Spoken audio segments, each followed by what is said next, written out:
accueille tout en simplicité de la part de la population de Yamoussoukro à travers ces bouquets de fleurs offerts par de jeunes garçons et filles.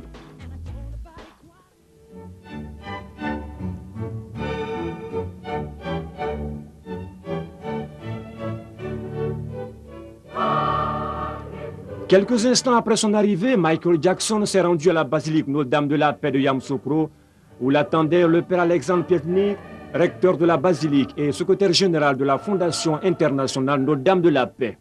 A précisé que Michael Jackson tenait à visiter cette basilique de Yamoussoukro dont il avait entendu parler. Cette basilique, qui, je vous le rappelle, a été consacrée par le pape Jean-Paul II le 10 septembre 1990. Elle est l'une des plus grandes au monde et la plus haute. Elle est construite sur un terrain de 130 hectares. Avec ses 600 000 mètres cubes, la basilique constitue le plus grand volume jamais sonorisé au monde. D'une architecture ancienne, la basilique est inspirée du XIIIe siècle gréco-romain et comporte un nombre impressionnant de colonnes en béton. Au niveau de sa capacité d'accueil, la nef centrale peut contenir 7 000 personnes assises et 11 000 debout. Le parvis, 30 000 debout, l'esplanade et sa colonnade, plus de 150 000 personnes debout. Bref, ce sont près de 200 000 personnes qui peuvent être rassemblées dans cette basilique élevée à la gloire de l'Éternel, notre Dieu.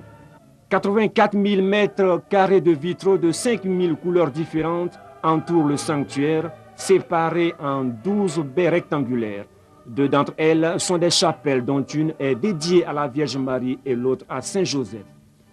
De nombreux touristes ainsi que des pèlerins européens et américains viennent la visiter. Depuis quelque temps, de nombreux Africains font également le déplacement pour visiter cette basilique qui a d'ailleurs séduit Michael Jackson, qui n'a pas hésité à faire sienne la prière de Saint François d'Assise, qui est la suivante. « Ô Seigneur, fais de moi un instrument de ta paix, là où se trouve la haine, que je mette l'amour. Là où se trouve l'offense, que je mette la paix. Là où se trouve le doute, que je mette la foi. Là où se trouve le désespoir, que je mette l'espérance. Là où se trouvent les ténèbres, que je mette la lumière. Ô Seigneur, que je ne cherche pas tant d'être consolé que de consoler, d'être compris que de comprendre, d'être aimé que d'aimer. Car c'est en donnant que l'on reçoit, c'est en s'oubliant que l'on retrouve soi-même. » Fin de citation.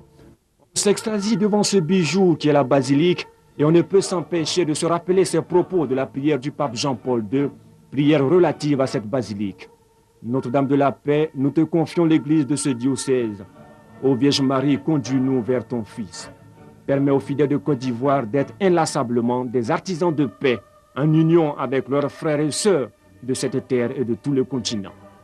Michael Jackson n'a pas hésité une fois sur le toit à exhiber des pas de danse avec des souvenirs de son moonwalk, sa griffe au niveau de la danse.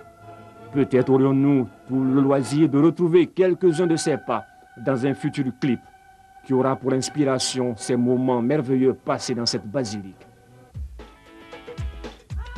Après la basilique, Michael Jackson s'est rendu à la Fondation pour la recherche de la paix. Il était 15h30 cet après-midi. Cette fondation, qui est un véritable joyau sur le plan architectural, comporte 3 grandes formes: le musée, le bâtiment principal et le bâtiment du Congrès. 2000 places, traduction simultanée en 8 langues, possibilité de projection de films, autant de caractéristiques qui situent l'importance de cette fondation. Difficile de vouloir faire du tourisme à Yamoussoukro sans sacrifier à une envie, faire un tour du côté du lac aux Caïmans et voir pour apprécier le spectacle qu'offre le lac. Michael Jackson n'a pas résisté à cette tentation. Il s'est donc rendu au lac, décidant d'ailleurs d'être plus près des Caïmans et de leur donner à manger. Plaisir de Michael Jackson, plaisir également des Caïmans qui ignoraient que la main qui leur jetait la nourriture était celle de Michael Jackson. La journée de Michael Jackson a pris fin à l'hôtel de ville de Yamoussoukro où la star américaine est arrivée à 16h10, accueillie par le maire de la commune, M. Jean-Conan Bagny. Une foule composée de jeunes est venue saluer l'artiste américain. Michael Jackson a pu pendant quelques minutes apprécier un aperçu du folklore ivoirien. Ici aussi, la fanfare était présente et l'insistance de Michael Jackson à vouloir que ses caméramans fixent ces séquences donne une idée précise de la satisfaction qu'il a eue à voir et apprécier ce genre musical. Peut-être trouvera-t-il ici aussi une source d'inspiration supplémentaire.